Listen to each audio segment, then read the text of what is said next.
Porque si no dijera, el marido puede amar a su esposa y a otras que le lleguen, como lo hace Cristo con la iglesia y las otras que nazcan. O las sectas protestantes. ¿Las mujeres estarían de acuerdo que dijera eso? No, ¿usted está de acuerdo que sea el marido debe tener cuántas esposas debe tener el marido? Y si el marido tiene muchas esposas es un prostituto, ¿sí o no? Pues por eso la Biblia le dice al marido, ¿quieren tener un ejemplo de no prostitución, de fidelidad? Ahí tienen a Cristo con la iglesia. Repítalo. Maridos, Maridos, vean el ejemplo. Maridos, ustedes deben tener el ejemplo de Cristo. El ejemplo de Cristo primero es amar. Amar a vuestras mujeres, así como Cristo amó a la iglesia. Ahí dice mujeres, padre, sí. ¿Pero qué está hablando antes? Maridos. Maridos, está hablando en plural. Maridos, amen a sus esposas. No está diciendo que el hombre puede tener muchas esposas, porque entonces dijera que las mujeres también pueden tener muchos maridos. No, maridos, amen a sus esposas, cada uno tiene que amar a su esposa. Por eso habla luego en singular, como Cristo ama a la iglesia. ¿Otra vez? Maridos, amar a vuestras mujeres, así como Cristo amó a la iglesia. Así como Cristo amó a la iglesia. ¿Y qué significa así como Cristo amó a la iglesia? Con fidelidad, sin prostitución, con amor. Aquí no hay cabida para que usted me diga que Cristo ama a todas las iglesias. Porque entonces estaría dándole permiso a que su marido amara a todas las mujeres. ¿Sí me captan o no me captan? Eso se llama estudiar las Escrituras y sacar la teología de las Sagradas Escrituras. Mirar qué enseñanza me da las Escrituras. Maridos, amen a su mujer como Cristo amó a su iglesia. Y se entregó a sí mismo por ella, para santificarla. Muy bien, se entregó por ella, una. Se entregó por la iglesia. Ahora usted, el versículo 23. El hombre es cabeza de la mujer, como Cristo es cabeza de la iglesia. Pregunto, ¿está permitido que el hombre se separe de la mujer? No. Dice que la mujer es el cuerpo y el hombre es la cabeza. Y lo que Dios ha unido, que no lo separe, el hombre. Entonces el hombre es la cabeza de la mujer, como Cristo es cabeza de la... Y escuche lo que viene. Cuerpo suyo. ¿La iglesia qué es? Cuerpo suyo. ¿Y qué significa que la iglesia es cuerpo de Cristo? Que hay una unidad íntima y profunda. ¿Usted puede separar el cuerpo de la cabeza? Usted puede decir, me caso con el cuerpo de mi esposa, pero le quito la cabeza y la boto lejos. ¿Puede hacerlo? ¿O me caso con la pura cabeza porque el cuerpo lo tiene en desorden? Tampoco. Si se casa con la mujer, no se puede separar la cabeza del cuerpo. Yo no sé cómo hacen los protestantes para separar a Cristo de la iglesia. No sé cómo hacen. Porque aquí es imposible separar a Cristo de la iglesia. Porque Cristo es la cabeza y la iglesia es su cuerpo. Sepárenlo, sepárenlo. Deme una explicación cómo lo van a separar. Eso no se puede. Separe usted el cuerpo de su mujer, sepárelo de la cabeza. Explíquemelo. Eso no se puede. Y lo peor es que los protestantes separan a Cristo de la iglesia, que es su cuerpo, y le quieren meter no un cuerpo más, sino miles de cuerpos más. Entonces piensan que Cristo es un monstruo, una cabeza con muchos cuerpos, muchas iglesias. No, señor. Cuando San Pablo, inspirado por Dios, enseñó que la iglesia es el cuerpo de Cristo y Cristo es la cabeza, está hablando que no se puede permitir más iglesias, porque ya Cristo tiene la de Él. Y la de Él es una sola. Por eso habla en singular, un solo cuerpo, una sola iglesia. La que existía hacia el año 60. No la que vendría más adelante, que son miles y miles. No, la que existía en ese tiempo. Otra vez, repítalo. El hombre es cabeza de la mujer, como Cristo es cabeza de la iglesia, cuerpo suyo, del cual es asimismo Salvador. Él es Salvador de la iglesia. Y usted, vamos a recordar el 25 otra vez. Cuando decía, maridos amen a la mujer como Cristo ama a la iglesia. Maridos, Amad a vuestras mujeres, así como Cristo amó a la iglesia y se entregó a sí mismo por ella, para santificarla, habiéndola purificado en el lavamiento del agua por la palabra, a fin de que se presentársela a sí mismo una iglesia. ¿Cuántas iglesias quería Cristo para él? Una iglesia. En la Biblia Reina Valera dice que Jesucristo quería para él Una iglesia. una iglesia. Y si Cristo quería una iglesia, que me expliquen los protestantes por qué hay miles de iglesias. Porque existe el diablo que pone sucursales. Pregunto, ¿cuántas mujeres debe tener el esposo? Y si le llega otra, ¿se la mandó Dios o el que te conté? No me diga que se la mandó Dios. Y si le llegan unas 3 más, pregunto, ¿se la mandó Dios o el que te conté? Dios le mandó la primera y lo que Dios ha unido que no lo separe. Pero si vienen más, eso se llama tentación del diablo. ¿Sí me captan? Porque el diablo quiere montarle sucursales. Y las esposas no están de acuerdo que el marido tenga sucursales. Cristo es el esposo y la iglesia es su esposa y Cristo no quiere sucursales. Pero el diablo sí quiere tentar a los cristianos montando sucursales. Vente conmigo y serás salvo. Y salen muchas iglesias. Pero Dios quería una iglesia. No más, una sola iglesia. Ahora, nosotros estamos en la iglesia del Dios vivo, que es columna y base de la verdad. Y ahí le damos la gloria a Dios. ¿Y por qué la iglesia del Dios vivo? Sencillo. Porque Jesús, que es Dios, fundó esa iglesia. Él la fundó. Por eso ustedes verán que en Mateo 16, 18 vamos a encontrar que Jesucristo, que es Dios, funda la iglesia. Y por eso se llama la iglesia del Dios vivo, para diferenciarla de la iglesia de Martín Lutero, de José Smith, de Carlos Parán, de Elena de White o de cualquier otro tonto que quiera hacerle competencia a la iglesia de Cristo. Miren cómo dice Mateo 16, 18. Y ahora, yo te digo, tú eres Pedro, o sea, piedra, y sobre esta piedra edificaré mi iglesia. Esa es la iglesia del Dios vivo, porque el que la está fundando es Dios. Por eso San Pablo dice, la iglesia del Dios vivo es columna y base de la verdad. Y por eso se le da la gloria a Dios en la iglesia, porque Jesucristo fundó una iglesia. Tú eres Pedro, sobre esta piedra edificaré mi iglesia. ¿La iglesia de quién? Del Dios vivo, Jesucristo. Ahora, usted puede fundar otra iglesia, no tenemos libertad de culto. Funde otra iglesia si usted quiere. ¿Pero esa es la iglesia de Cristo? No, esa es la iglesia suya. Pero usted dice que es la iglesia suya, nadie lo va a seguir. Usted se mete a protestante, se pelea con el pastor y usted va y funda otra iglesia. Y usted no va a decir, voy a fundar la iglesia mía. Usted va a decir, voy a fundar la iglesia de Jesucristo. Bueno, y la iglesia de Jesucristo no era donde estaba antes. No es que me peleé con el pastor, ahora sí. Esta es la iglesia de Jesucristo. A Petronilo le patina el coco, le patina el coco, le patina el coco. Y vean que todas las iglesias protestantes nacieron de la división, de una pelea. El pastor se peleó con la oveja, que era un líder también. Y el líder dice, bueno, pues ahora yo voy a fundar una iglesia, vente conmigo. Y se arrastra un poco de gente. Y se lleva y le quita a ese pastor un poco de gente. ¿O no? Desde el comienzo de los protestantes, ¿cómo nació? Martín Lutero dividió. ¿De dónde nació? De la pelea. Peleó con la iglesia católica, se sale de la iglesia católica y funda su iglesia luterana. Ahora viene el discípulo de él, ¿cómo era que llamaba?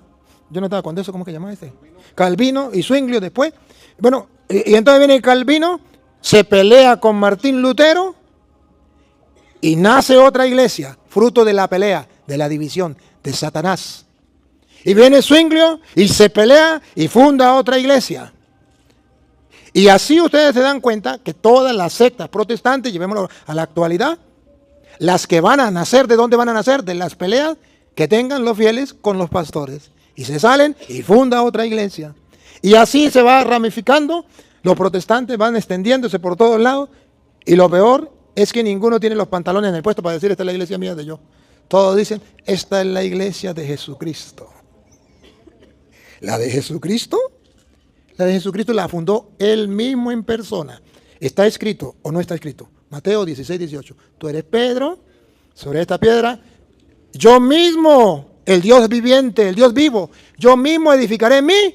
No tiene que venir Martín Lutero a fundar la iglesia de Cristo. No tiene que venir un protestante a fundar la iglesia de Cristo. Yo mismo fundo la iglesia. Entonces, ¿por qué un protestante ahora viene a fundar la iglesia de Cristo? Yo tuve una visión, aleluya, gloria al Señor, y el Señor me dijo, Pánfilo, la iglesia se prostituyó, funde mi iglesia.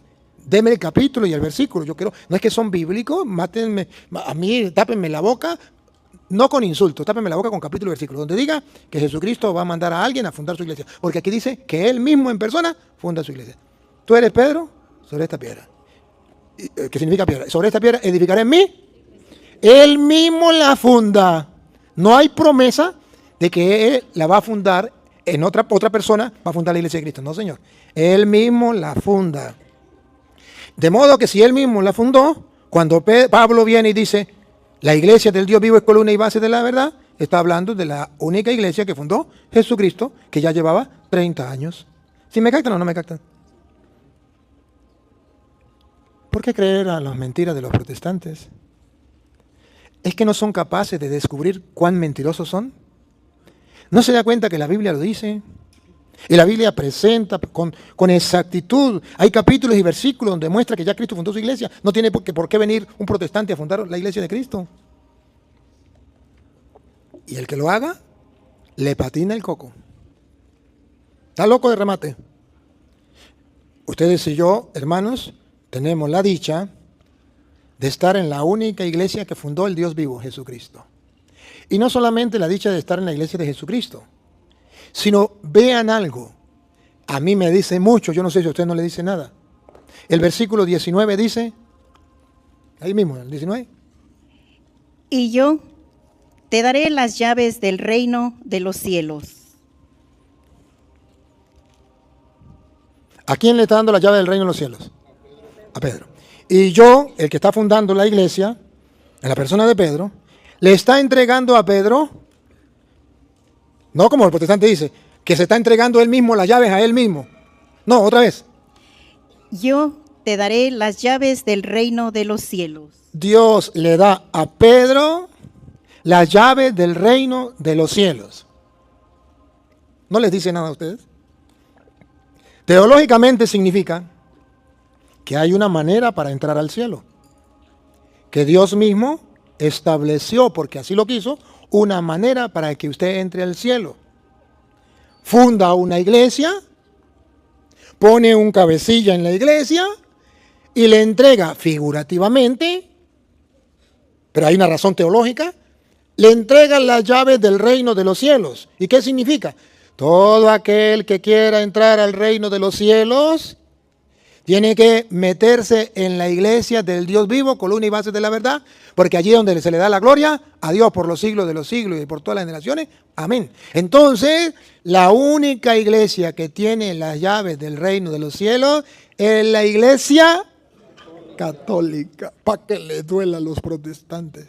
Me pueden maldecir, me pueden mentar la madre, me pueden mandar para el infierno. Ellos no son Dios. Yo no le creo. Porque a mí Dios me dice que si estoy en la iglesia de Él, puedo entrar al cielo, porque ahí fue donde Él dejó las llaves. ¿Cuál es la diferencia teológica entre los protestantes y la iglesia católica? ¿Cuál es la diferencia que hay en una iglesia protestante y una iglesia católica? Algo tan sencillo. La iglesia protestante no tiene las llaves para entrar al cielo. Entonces cuando dice, vente conmigo y serás salvo, y serás para el cielo con tu ropa y zapatos, eso es palabra de Satanás, eso no es palabra de Dios. O muéstreme donde dice que metiéndome en una secta me puedo ir para el cielo. Y yo le muestro que la única manera que Jesucristo dijo, y Él le dio y yo le creo, porque Él es el camino, la verdad y la vida, es estando en la iglesia que tiene las llaves del reino de los cielos. ¿Por qué yo me salgo como católico de la iglesia que fundó Cristo, que es columna y base de la verdad, a donde se le da la gloria a Dios, y la única iglesia que tiene la llave del reino del cielo, para irme a una secta protestante. Acaban de ver el error garrafal que comete un católico cuando se mete a protestante. ¿Lo ven o están ciegos? O eso es un juego, o eso es mentira. O Dios estaba engañándonos a nosotros cuando escribió la Biblia, mandó a los apóstoles a escribir la Biblia, o los inspiró. ¿Nos estaba engañando? ¿O hay alguna enseñanza que tenemos que aprender allí? Allí está claro. Otra vez, a ti. Yo te daré las llaves del reino de los cielos. Otra vez. Yo te daré las llaves del reino de los cielos, y lo que ates en la tierra quedará atado en el cielo. Listo. Le dio autoridad, le dio las llaves del reino. Eso no lo tienen los protestantes y por eso odian la Iglesia Católica. Pero el diablo hace que la gente se meta protestante porque el diablo sabe que en esas iglesias no está la llave para entrar al cielo. Y si no está la llave para entrar al cielo, pues el diablo los acorrala a todos para allá, los empuja a todos para allá para que no entren al cielo. ¿Se dan cuenta cuál es el juego de Satanás? Sacarlos de la Iglesia Católica para que no puedan entrar al cielo. Para que no le puedan dar la gloria a Dios, para que no estén en la única iglesia del Dios vivo, columna y base de la verdad. Yo se lo estoy explicando con toda sencillez. No es que no esté escrito, ya está escrito y le estoy dando capítulo y versículo. Lo que falta es que ustedes lo crean. Si no lo quieren creer, pregúntenme si me importa. Dios me ha mandado a mí aquí a mostrarles a ustedes con capítulos y versículos la verdad para aquel que tenga ojos vea y el que tenga oídos oiga. Yo no les voy a poner un revólver en el pecho para que ustedes crean. Dios no lo hizo. Yo tampoco lo hago. Dios solamente me mandó a mostrarle las mentiras descaradas y malvadas de los protestantes. Que no buscan que ustedes entren al cielo. Si los protestantes buscaran que usted entre al cielo, ¿para dónde los mandaría? Para la Iglesia Católica, que tiene las llaves del reino de los cielos. Un protestante que verdaderamente quiera que una persona se salve y vaya al cielo, tiene la obligación moral, si cree en la Biblia, de decirle, tiene que ir a la Iglesia Católica, que es la única iglesia que tiene las llaves del reino de los cielos. ¿O no? Nos falta fe. Nos falta fe. El problema del mundo de hoy es que no cree en la palabra de Dios. Porque hay tantos católicos que no saben para dónde agarrar, para dónde va Vicente, para allá, para dónde va la gente. Porque nos falta fe en la palabra de Dios. ¿Ustedes no se dan cuenta que los protestantes en Estados Unidos están así como caimán a boca de charco? Esperando que llegue uno de cualquier otro país de los nuestros para decirle, vente conmigo, le ayudo a pagar los biles, le ayudo a dar comida, le ayudo a todo, pero con una condición, que se meta en evangélico. Eso se llama invertir para mañana sacar el diezmo. Es un negocio. Invierto y mañana. Eso lo mueve solamente es la economía. A ver, entonces, queridos hermanos, ya pueden ver que Dios tiene una iglesia, la fundó Jesucristo. Ahora, yo quisiera que ustedes descubran por la Biblia Reina Valera, cuando Jesucristo fundó esa iglesia, ¿qué fue lo que Jesucristo hizo? ¿Qué fue lo que Jesucristo hizo? Vean ustedes que en el versículo 6, estamos leyendo Mateo 16, 18, pero entonces no nos vamos a ir al 18, nos vamos a ir Mateo 16, 6. Cuando Jesucristo le dice a los apóstoles algo, una advertencia, el 6, versículo 6 dice: Y Jesús le dijo, mirad, guardaos la levadura de los fariseos. Otra vez. Y Jesús les dijo, mirad, guardaos de la levadura de los fariseos y de los saduceos. Jesús les dijo, cuidado, guárdense. No olviden la palabra guárdense. Guárdense, cuídense, guárdense de la levadura de los fariseos y de los saduceos. Siga. Ellos pensaban dentro de sí, diciendo, esto dice porque no trajimos pan. Ellos entendieron que Jesús les estaba hablando literalmente. Y Jesús no le estaba hablando literalmente, sino figurativamente.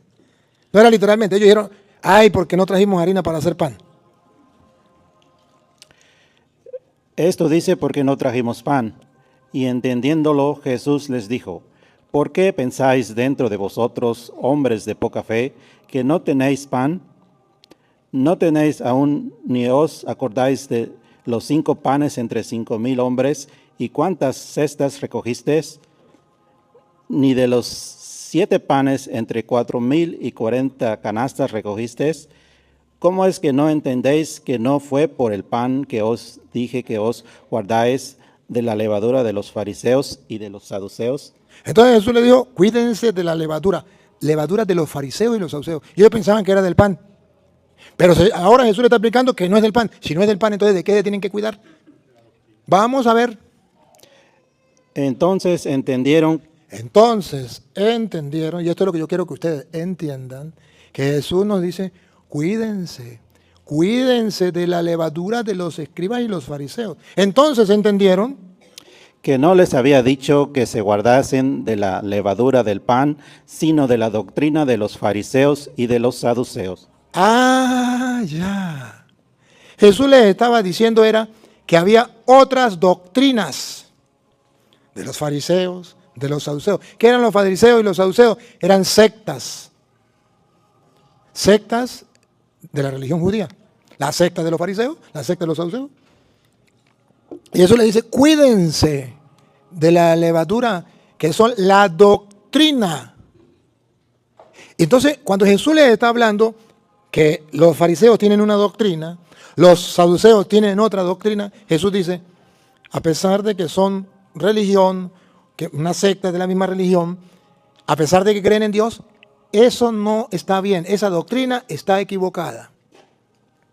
Y luego, cuando le dice eso, viene a mostrar por qué están equivocados. Versículo 13. Viniendo Jesús a la región de Cesarea de Filipo, preguntó a sus discípulos diciendo, ¿quién dice los hombres que es el Hijo del Hombre? Entonces, la doctrina y la enseñanza. Vamos a ver la doctrina sobre Jesucristo, la enseñanza sobre Jesucristo que tenían fariseos, saduceos y otros grupos. ¿Qué dicen los hombres del Hijo del Hombre? ¿Quién es? A ver. Ellos dijeron, unos Juan el Bautista. La doctrina de unos, lo que ellos enseñaban, era que Jesús era Juan el Bautista. Pregunto, ¿esa doctrina era verdadera o falsa? Entonces Jesús dice, cuídense de esas doctrinas falsas, que hablan sobre mí, porque están hablando sobre Jesucristo. ¿Quién es Jesucristo? Jesucristo es Juan el Bautista. Están hablando de Jesucristo, pero están hablando de forma errada. Como los testigos de Jehová, que dicen que Jesucristo es Superman, o el ángel Gabriel, o el ángel Miguel, el arcángel Miguel, pero no es Dios. Cuídense de la doctrina de los fariseos y los saduceos. Unos dicen que es Juan el Bautista, otros Elías. ¿Esa doctrina es la verdadera? No. Y otros Jeremías. ¿Esa doctrina sí es la buena? No. O alguno de los profetas. ¿Esa sí es la verdadera? No. Vean que hay doctrinas distintas sobre Jesucristo. Y Jesucristo ve que hay muchas doctrinas y le dice, cuídense. O sea, ustedes no anden creyendo esas cosas de mí. Yo no soy Juan Bautista, yo no soy Elías, yo no soy Jeremías, yo no soy ninguno de esos profetas. Ahora Jesucristo dice, si esa doctrina está equivocada, ¿cuál es la verdadera doctrina? Escuche. Y él les dijo, ¿y vosotros, quién decís que soy yo? Bueno, aquellos están equivocados, tienen doctrina falsa, pero a mí me importa saber qué dicen ustedes, quién soy yo. Ahora vean que hay una doctrina que viene de arriba, inspirada por Dios, y esa es la que usted y yo tenemos que tomar en cuenta. Dale. Respondiendo Simón Pedro dijo, tú eres el Cristo, el Hijo de Dios viviente. Pregunto, ¿esa doctrina es falsa o es verdadera? Ahora, ¿de dónde viene esa doctrina? Entonces le respondió Jesús, bienaventurado eres Simón, hijo de Jonás, porque no te lo reveló carne ni sangre, sino mi Padre que está en los cielos. ¿De dónde venía esa doctrina? Entonces la Biblia está diciendo que hay muchas doctrinas sobre Jesucristo. Unos dicen una cosa, otros dicen otra, pero una sola doctrina viene de Dios. Y Pedro dijo, tú eres el Cristo, el Hijo de Dios vivo. Esa sí es la doctrina. O sea, que en medio de tantas mentiras de gente que habla sobre Jesucristo, pero erradamente, hay una persona que está clara de quién es Jesucristo porque se lo reveló Dios. Y esa persona es Pedro. Cuando Jesús ve que Pedro dice claramente, Jesús se emociona y le dice, eso se lo reveló el Padre, y ahora pongan cuidado.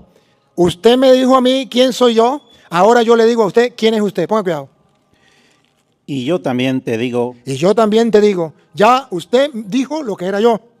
Y lo hizo bien, no mintió, dijo la verdad. Ahora yo también te digo, no va a decir mentira, va a decir la verdad. ¿Qué dice Cristo? y yo también te digo que tú eres Pedro, Y yo también te digo que tú eres Pedro. O sea, acuérdense que Pedro no se llamaba Pedro. ¿Cómo se llamaba Pedro? Simón. Entonces, y yo también te digo que tú eres Pedro. ¿Saben qué significa Pedro? Piedra. Entonces Jesucristo dice, yo también te digo que tú eres piedra. y sobre esta roca edificaré mi iglesia, Entonces Jesucristo dice, y tú eres Pedro, sobre esta roca edificaré mi iglesia. ¿Por qué la edificó en Pedro y lo que Pedro dijo? Porque esa doctrina viene de arriba. Teológicamente, ¿qué significa? Que la única iglesia que trae la verdadera doctrina que viene de arriba es la iglesia que fundó Jesucristo en la persona de Pedro. Que las otras son doctrinas de los fariseos y de los saduceos, son levadura falsa, es dañina. Y por eso Jesucristo funda la iglesia para demostrar que necesitamos quien diga la verdad. Y por eso Pablo dice, la iglesia es columna y base de la verdad. Porque en medio de tantos mentirosos, Pedro dijo la verdad. Y entonces Jesús funda la iglesia en la verdad. Y a Pedro le entrega las llaves. Porque de esa manera podemos entrar al cielo. En la iglesia que tiene la verdad. Ahora, ustedes ven entonces el por qué Cristo fundó la iglesia. Y por qué Pablo dice que es la iglesia del Dios vivo. Ahora escuchen algo.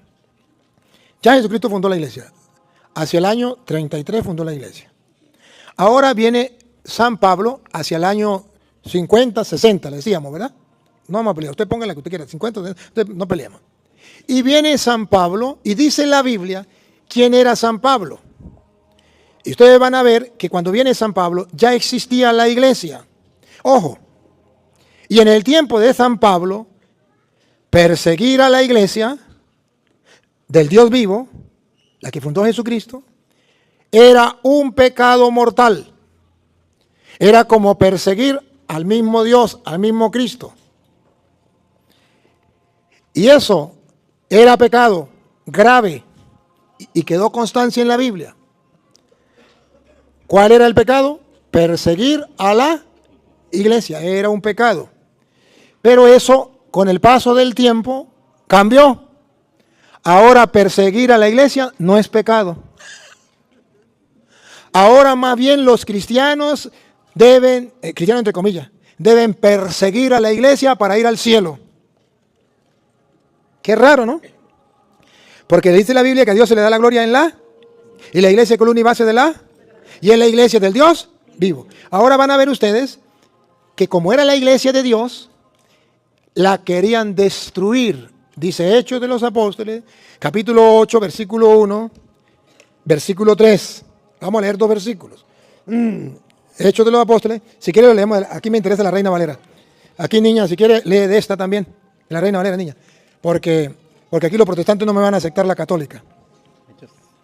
Hechos, capítulo 8, versículo 1. Vamos a poner la lupa. ¿Para qué? Para descubrir que perseguir a la iglesia es un pecado. Para descubrir que Dios tiene una iglesia, una sola, y que el que persiga a esa iglesia está cometiendo un pecado porque está persiguiendo al mismo Dios. Y que Pablo, siendo creyente, porque Pablo era judío, era fariseo, era creyente en Dios, conocía las escrituras, fue criado a los pies de Gamaliel, pero Pablo tenía un pecado que era perseguir a la iglesia de Dios. Ahora yo pregunto, si en aquel tiempo era pecado perseguir a la iglesia, ¿en este tiempo también será pecado o ya cambió? ¿Sigue siendo? Ahora entonces, ¿por qué los protestantes dicen que perseguir a la iglesia no es pecado? sino que al contrario, ellos tienen que perseguir a la iglesia, tienen que atacar a la iglesia, y todos los protestantes giran en torno a atacar a la iglesia, porque nadie les ha mostrado que es un pecado. Vean ustedes, primero, que ya existía la iglesia en tiempo de Pablo.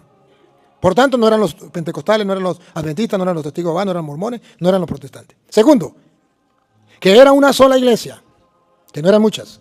Tercero, que atacar a esa iglesia era pecado, era atacar a Dios. Vamos a verlo. Capítulo 8 de Hechos de los Apóstoles, versículo 1. Y Saulo, Saulo, antes de convertirse se llamaba Saulo, y después de convertido se llamó Pablo. Está hablando de Pablo antes de convertirse. Se llamaba Saulo. A ver, ¿qué hacía Saulo? Otra vez. y Saulo consentía en su muerte. En aquel día hubo una gran persecución contra la iglesia. ¿Qué hubo en aquellos días? Una gran persecución contra la iglesia. ¿Qué había en ese tiempo? Persecución contra la iglesia. Pregunto, ¿eso terminó o todavía sigue? Todavía sigue, ¿verdad que sí? Pero habla de una iglesia. Contra la iglesia. ¿Ya existía esa iglesia o no? Claro, porque si no existía, ¿cómo la perseguían? ¿O no? Estamos hablando del año 60. Y ya perseguían la iglesia. Y los testigos de Jehová no habían nacido. Los protestantes tampoco. Los evangélicos tampoco. Los pentecostales tampoco. Ninguno había nacido, porque no había nacido Martín Lutero en el año 1517, cuando él divide la iglesia. Y estamos hablando del año 30, del año 50, 60. Ya existía la iglesia y ya era perseguida la iglesia. Entonces aquí le queda tarea para la casa a los protestantes. A ver, busquen cuál era la única iglesia que existía en ese tiempo.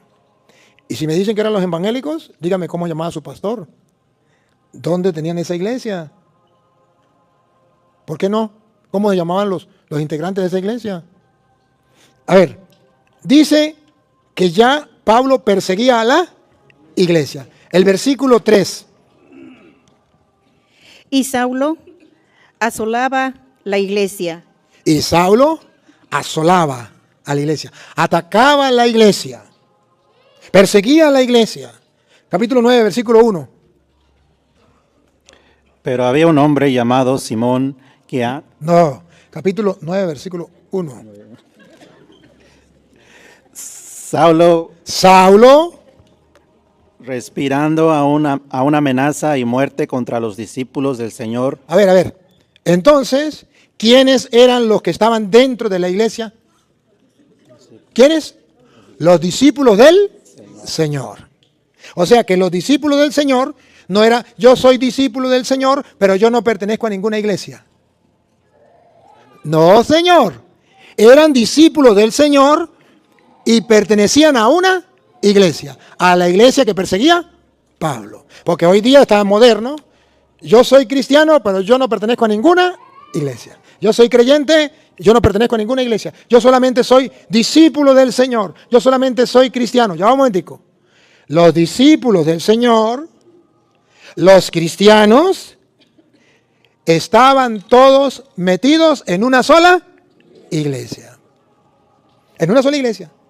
Que por cierto, a esos discípulos de esa iglesia, en Hechos 11:26, por primera vez los van a llamar cristianos. ¿A quién? A los discípulos del Señor que pertenecían a la iglesia de Dios vivo, a la que Pablo perseguía. Escuche, 11:26.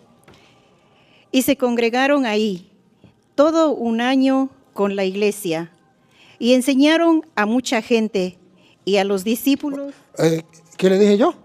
11:26. ¿Y ahí dice eso? Sí. ¿Seguro? Sí. Y se congregaron ahí todo un año con la iglesia y enseñaron mucha gente y a los discípulos y se les llamó cristianos. A ver, y se les llamó, dice, otra vez. Sí. Ahí es, pero pongan cuidado, a ver si me lo lee mejor, porque es que estamos un poquito. A ver, otra vez. ¿Leo todo? Sí, otra vez todo. Y se congregaron ahí. Se congregaron ahí. Todo un año con la iglesia. Con la iglesia. ¿Me captan? ¿La iglesia ya existía o no? Bueno, la iglesia, una iglesia. y enseñaron a mucha gente. Y a los discípulos A los discípulos del Señor que pertenecían a la iglesia.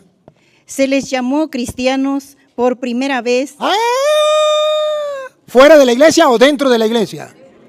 Ahora es, 2000 años después, se le llama cristiano a los que están fuera de la iglesia.